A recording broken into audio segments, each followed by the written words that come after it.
قطر قررت استدعاء أكبر داعية إسلامي في العالم الأستاذ ذاكر نايك لإعطاء محاضرات دينية خلال الفترة التي سيقام فيها كأس العالم.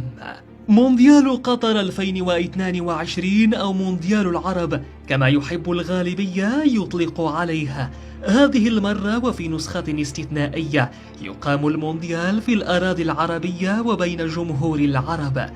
هذه النسخة تعد الأولى من نوعها، ليس فقط لكونها المرة الأولى التي تحتضن فيها دولة عربية هذا العرس الكروي، لا بل على العكس تماما، فهذه النسخة تعد فريدة من نوعها من حيث التنظيم والثقافة الجديدة التي سيتعرف عليها المجتمع العالمي في هذه التظاهرة الفريدة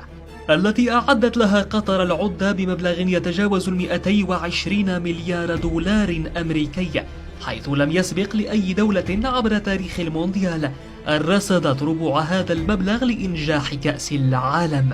كل المؤشرات تشير إلى أن هذه النسخة ستكون أفضل نسخة عبر تاريخ كأس العالم، إلى أنه ومنذ مدة قد ظهرت بعض الأصداء المعارضة لاحتضان قطر لكأس العالم، مدعين أن دولة قطر لا تحترم الجانب الإنساني الذي يدعو إلى حرية التعبير وحرية المعتقد، منددين أن احتضان قطر لكأس العالم كان خطأ فادحا من جانب الفيفا، كما جاء على لسان سيف بلاتر رئيس الفيفا السابق. فردت قطر على منتقديها بأنهم يجب عليهم أن يحترموا القوانين الداخلية للمجتمع القطري، مؤكدين على أنها فرصة جيدة للمجتمع الدولي للتعرف على ثقافة هذا الشعب. ويذكر أن قطر قد منعت كل تصرفات من شأنها الإخلال بالحياء العام والمنافية للتقاليد الإسلامية التي يتبعها المجتمع القطري والإسلامي بشكل عام، فقامت وبشكل واضح بمنع أي سلوك شاذ داخل الملعب أو في الأزقة القطرية، كما اعتبرت أن التدخين وشرب الخمور واللباس غير المحتشم سواء عند الرجال والنساء يعد مخالفة يعاقب عليها القانون، وسيعاقب كل من حاول أن يعبث بالمعتقدات القطرية والنظام المتبع داخل المجتمع القطري. ووسط هذا السخط الأوروبي المعارض للسياسة التي تتبعها قطر في تنظيم هذه التظاهرة، قامت دولة قطر باستدعاء أكبر داعية إسلامي الأستاذ ذاكر نايك لإلقاء محاضرات دينية خلال كأس العالم.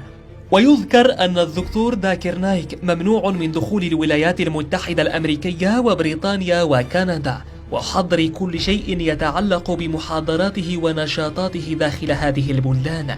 كما أن بلاده الهند طالبت به عبر الانتربول الدولي، إلى أن هذا الأخير رفض بحجة عدم وجود أدلة ملموسة على الاتهامات الموجهة إليها، فقامت الهند بإسقاط الجنسية عنه عام 2017. ويمتاز الدكتور ذاكر نايك بحفظه لمعظم الديانات الأرضية، وامتاز بأسلوبه الذي يتبع فيه أسلوب المقارنة والاستدلال بأدلة ملموسة وواقعية.